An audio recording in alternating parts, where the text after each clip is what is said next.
Greetings again, everybody. Welcome back to Dark Souls.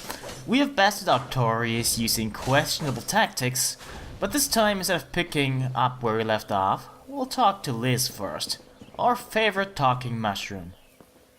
Thank goodness thou art safe. What is thy wish?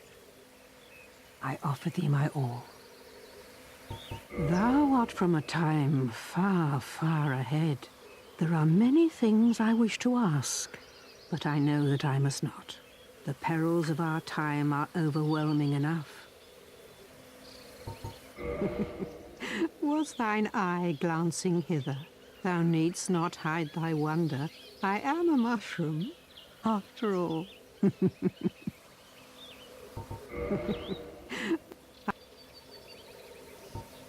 May the flames guide thee. So not so 100% sure she's just a mushroom, but we will never learn more about that. So now though, let's catch up with Chester while we're at it. Oh, still alive, are you? Think of anything that you might need? Did you really slay Knight Artorias? I'd heard the Abyss found him first, but even still, that's absolutely treacherous. Yes, magnificently so.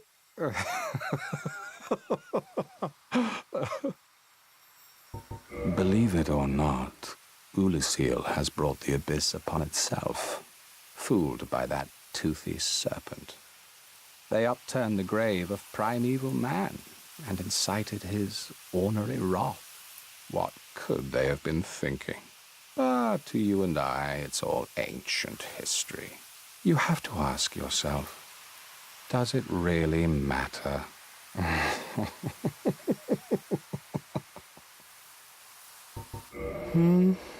I've little to talk about, really.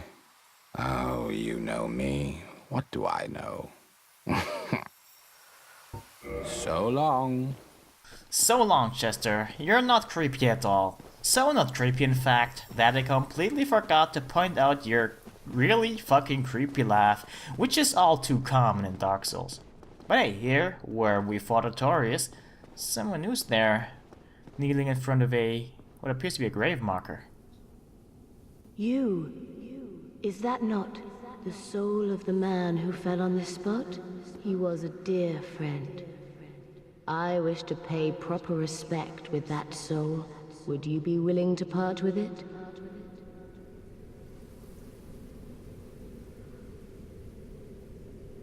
Yes, of course. I must not be presumptuous.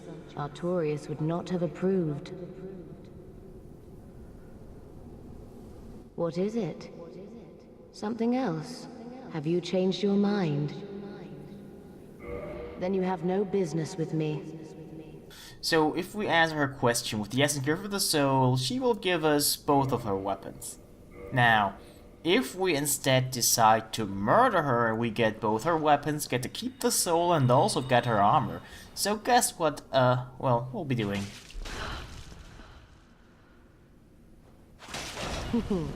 You always taking what you please. Then I shall do the same. This nice lady here is Lord Blade Ciaran, one of Lord Gwyn's 4 knights, and she is the leader of the Lord Blades. Now we don't really know much about her or the Lord Blades, except that they were assassins. This fight isn't particularly special in any way, except that Lord Blade Ciaran has a lot of health and she mixes fast attacks with slightly less fast attacks, but she also throws Lloyd's Talisman at you. If she hits, that'll mean you can't use Estus for a certain amount of time. I never really got it myself, so I'm not really sure how long it lasts, and I never really used it on an enemy myself. So yeah. Anyway, there isn't really much I need to show you here. So I will just cut straight to when I kill her, but pay attention to her dying words, especially the part that isn't in the subtitles. But how? You humans, my dear Artorias. So yeah, there's that. And as a reward, we get the Dark Silver Tracer and the Gold Tracer, which we would have gotten if we had just given her Artorias' soul. Of course, for killing her, as I already said, we also get her armor and get to keep the soul, so there is no known benefit to actually giving her the soul. Maybe something will turn up eventually. But right at this point in time, really, no one knows any real reason to not kill her, except maybe to not feel like a dick. But hey, yeah, we are now going to enter the Oolacile Township, the area we're gonna explore today. As far as I can tell, there isn't any reference to this area in Darkroot Garden or around it, so we're treading completely new ground this time around. And it kind of reminds me of Undeadburg though. In Undeadburg we slowly ascend a town-like area, and this time around we're actually gonna get down, from the looks of it at least. And you can see there, the homing Solmas I was using had 4 orbs this time around. This is because I upgraded my intelligence a bit. A little more intelligence and eventually we will be able to shoot 5 orbs. These enemies here, by the way, are former inhabitants of Oolacile, or I guess we could say they are still inhabitants. But they look all funky and weird. I mean, their heads are blown up, and they have several red glowing eyes, although we're not able to see that at this point. But yeah, they got that way because they got corrupted by the Abyss. Basically, the Abyss caused the humanity inside them to go wild and crazy and, well, do this to them. This entire town here has somewhat degenerated due to the Abyss, or at least I would assume that the Abyss was the cause. I mean, Chester himself said that these citizens of Oolacile have brought this upon themselves. And over there, by the way, is an enemy we haven't seen yet. He's a sorcerer, and it's best to take him out quickly. Anyway, yeah, the citizens of Oolacile have brought this upon themselves, is what Chester says. And that it was this toothy serpent, he said, that convinced them to do it. Now, toothy serpent, we know 2 of those. So we don't really know which one it was. Though we can draw some conclusions by connecting the dots. I mean, the Abyss and toothy serpent. Possibly Kath, but we can't really say for sure. This here is the little optional path. There is not really an obligation for us to come here ever, but if we go this path, we will find a few things that we might like.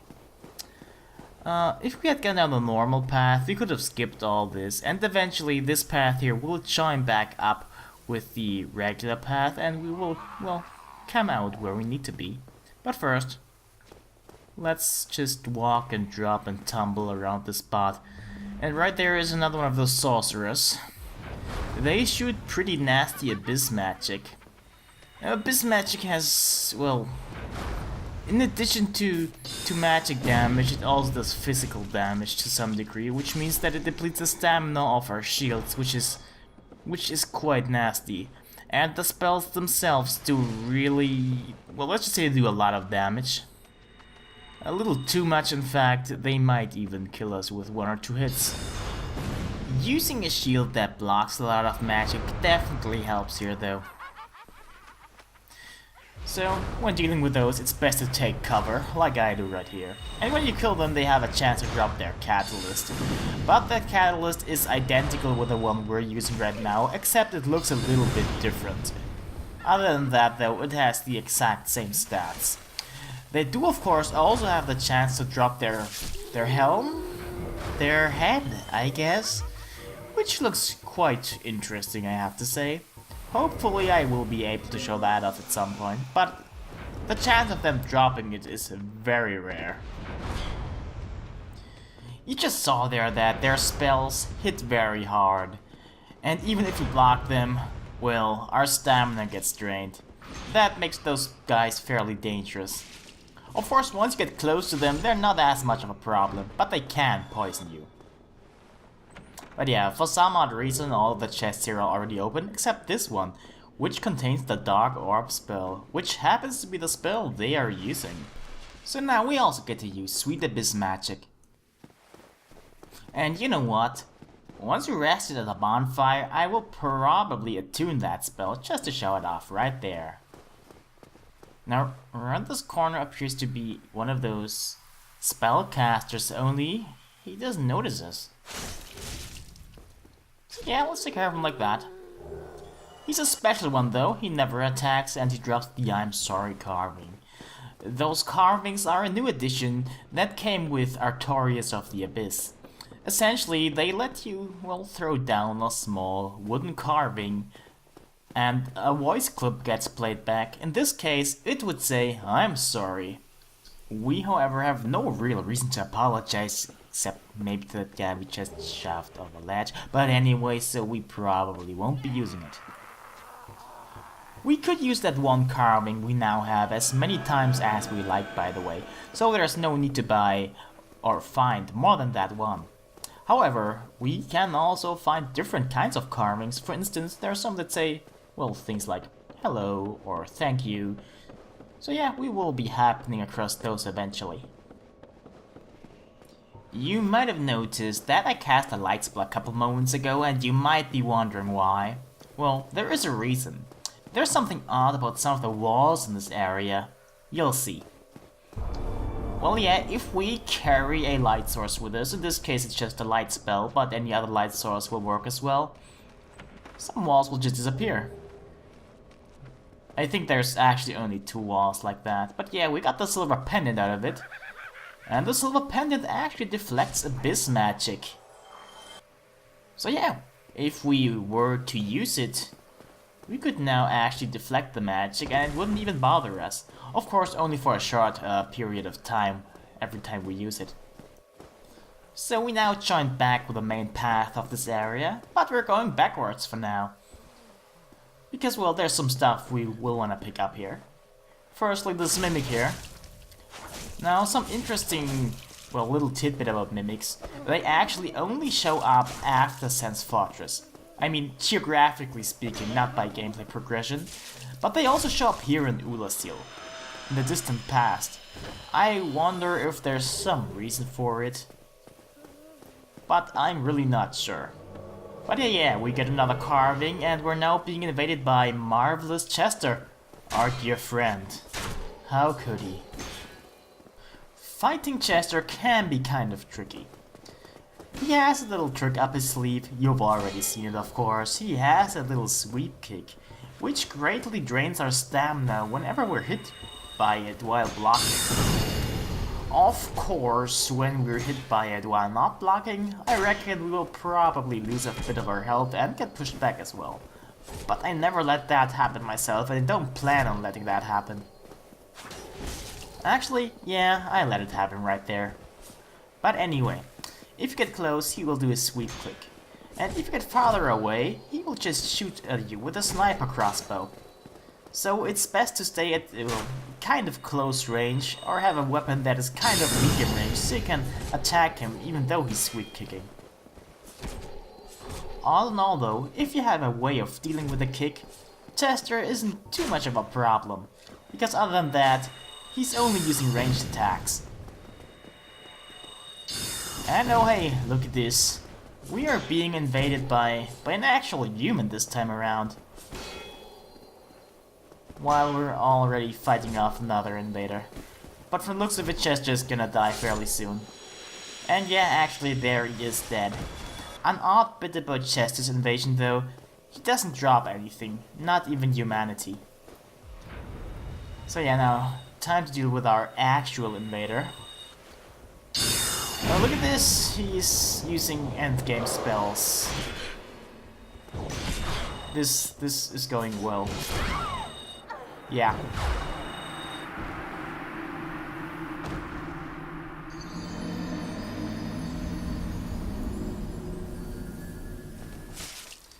This time around, we won't have to worry about invasions anymore, because we're not human anymore.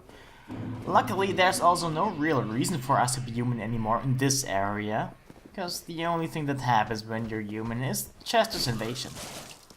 Of course, other invasions as well, like, well, we got invaded by a human, obviously. This is kind of a PvP hotspot after all. Now the good news is that we don't have to take a little side path again, so we are already back where we need to be. Now, since we died and, well, went back to the bonfire that way, we had some opportunity to reattune our spells. So, I brought Dark Orb with me. Let's see how well it does. Takes a while to cast, but it does some decent damage. A really nice thing about Abyss magic is that in addition to intelligence, it also scales with strength. At least a little bit. It's not that much, but it's noticeable, and if you have a lot of strength, it will noticeably increase the damage you do. So yeah, this here is kind of a tricky spot actually. Your best bet would be just to run across the bridge and kill that sorcerer there as quickly as you can, before you can actually get the spell off. They have one quote-unquote attack, much like the fat guys in Blighttown, where they basically do nothing. Those guys, they will occasionally just laugh, and that's your chance to go in. However, if you just run across the bridge, you can also reach him before they attack. If he does attack though, and if you feel risky, you can just try dodging against it by abusing the invincibility frame of the dodge roll. Now one of those regular mooks here, they drop their head, the bloated head, and just have a look at how it looks. It looks exactly like the heads of those guys. And that's nice, I guess. So yeah, we're now in the second part of Oolacile Township, the inside. And right here it looks all really dilapidated, corrupted by the abyss, we could say. But that's just my personal interpretation of all those bluish stains you can see everywhere. But yeah, this here is kind of a hard spot again. A lot of enemies here, and it's best to pull them out one by one. I mean, it wouldn't be so much of a problem if it were just those regular guys, but there's also sorcerers here, and those are what really make this spot tough. You will see. Overall though, I'd say that this entire second half of Oolacile Township is much harder than the first one. It also is considerably shorter though. But anyway, there are exactly two sorcerers in this room. One is ahead of us and up above, the other one is down below us and actually right to the left of us, but we can't hit him from here unfortunately, so we will have to get down and dirty with him right now. Now if you do this, you will have to be careful, because even if you manage to take that one out fairly quickly, there's always the second one, and he can actually hit you from, well, where he's standing right now. And I think he actually did.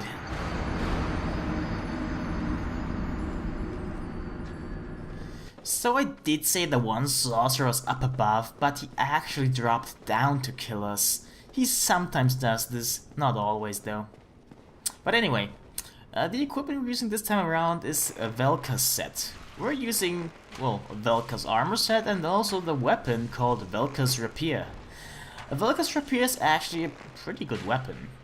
Like every other rapier type weapon, or rather pure thrusting weapon, it can attack from behind the shield. A Velka's Rapier though also does magic damage and scales fairly well with intelligence, which makes a pretty useful weapon if you're, well, playing an intelligence based build. And there's really nothing special to say about Velka's robes anymore. I already went into the lore when we explored the painted blood of Ariamis. So if you paid attention to what I said, because I mentioned a couple of times, and what some of the NPCs said, you might be able to guess where we are headed now. And that's right, the Abyss. Now the thing is, if the Abyss in this past time is in the same location as in our present time, then well, this has to be right about where New Londo will be built. But this doesn't appear to be New Londo. If you look at the architecture, it looks a little bit different. And still, there are no familiar locations here. And I guess they would have at least included some of that to make clear that this is indeed New Londo. But it really doesn't appear to be. Anyway, Might also be the case that the abyss isn't exactly just in one location, but it's kind of more of an abstract concept. I mean, given that we can walk infinitely in it when we're down, well, that might explain something, or just raise further questions. Now, going by some of the dialogue, this appears to be not too long after the abyss has been opened up, although we can't say for sure how much time has passed. But yeah, this already looks like a pretty dark place by now. And I'm not sure if it'll go further, but maybe this place will become the abyss? I don't know. But given that there really isn't any trace of this place here in our present time, I guess that this might indeed be the case. Or maybe I'm just blind and they completely missed some obvious reference to this location here in our present version of Lordran. So, we cleared that room now, and from that corpse we had to shoot down because it was hanging from a rope, we get the Dark Fog sorcery. It essentially creates a black cloud that would poison anyone who stands inside it.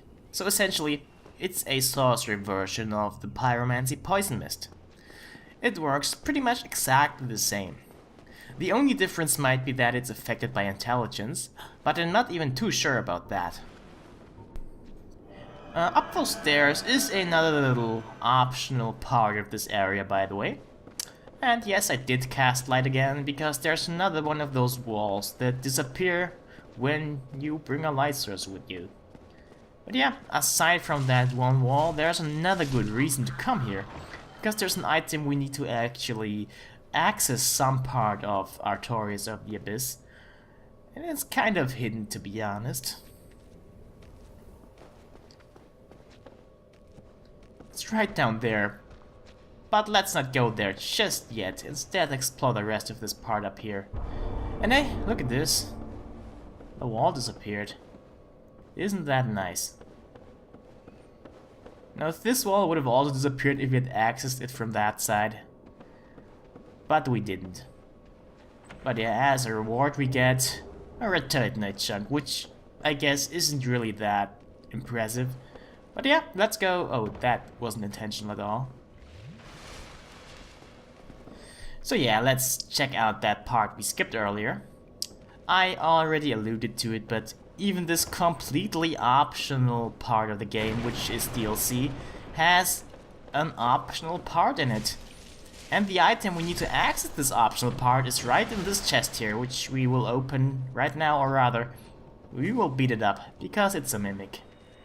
Now obviously, let's prepare before we actually do it.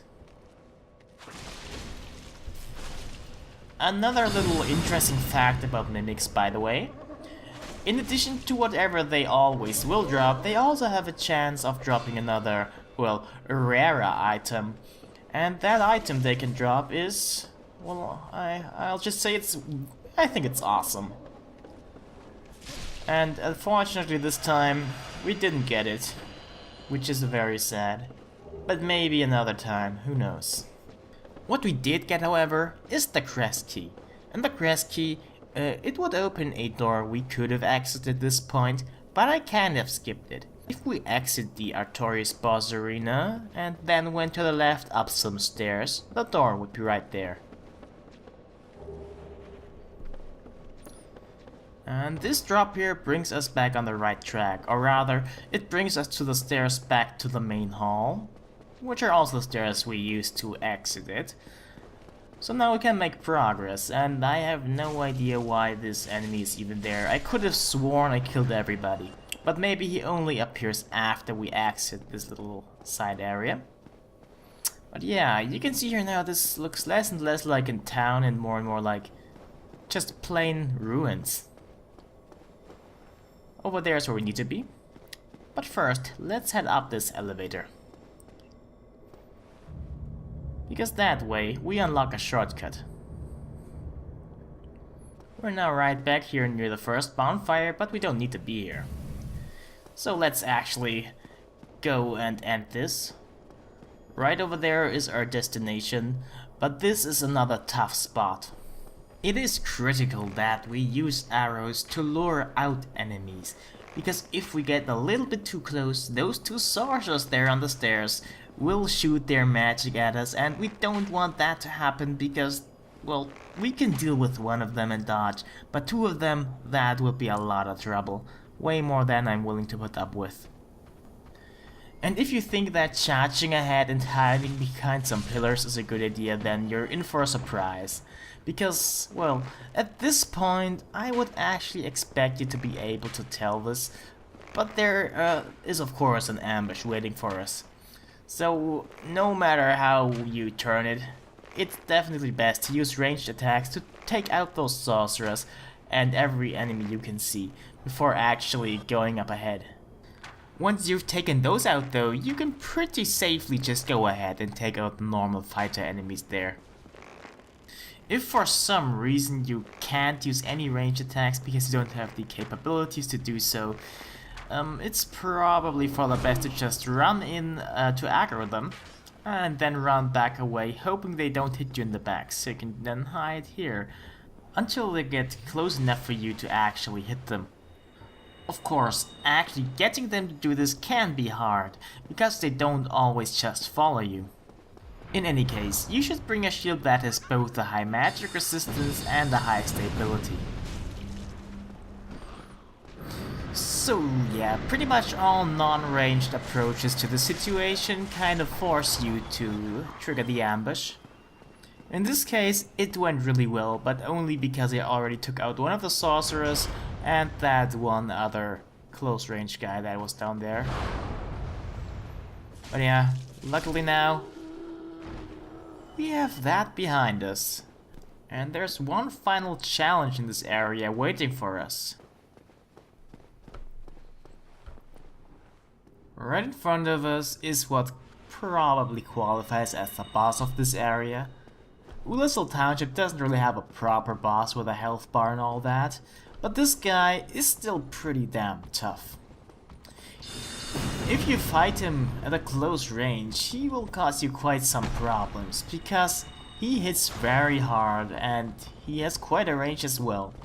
I really recommend using ranged attacks against that guy, because if you get close and you're only using a light weapon, it will bounce off, much like when you're fighting the armored boars. That guy's probably some kind of prisoner. I mean, if we go by the ball and chain he's carrying around with him.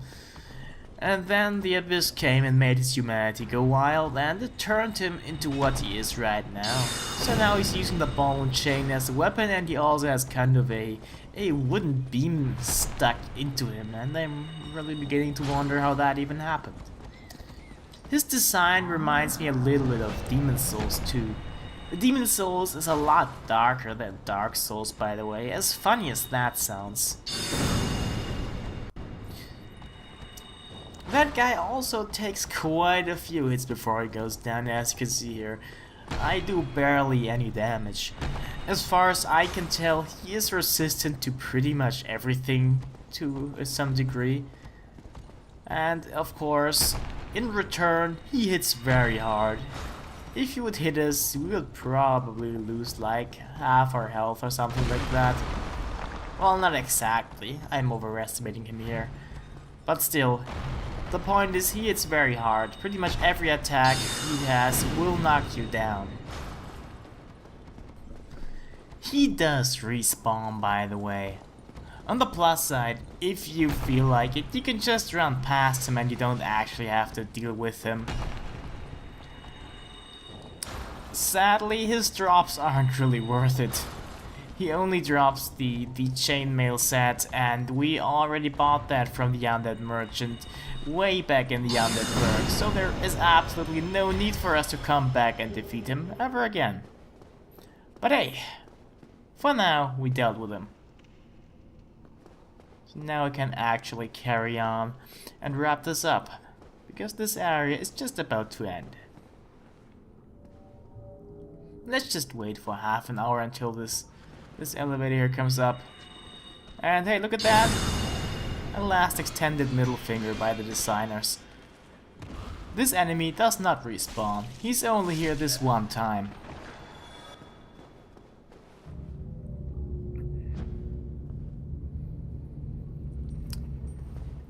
Now we're here down in this really dark prison area, and all of the bars are torn apart. It's really kind of a creepy place down here. But luckily there's a bonfire here. And for now, I will say goodbye again. But I do hope to see you again next time.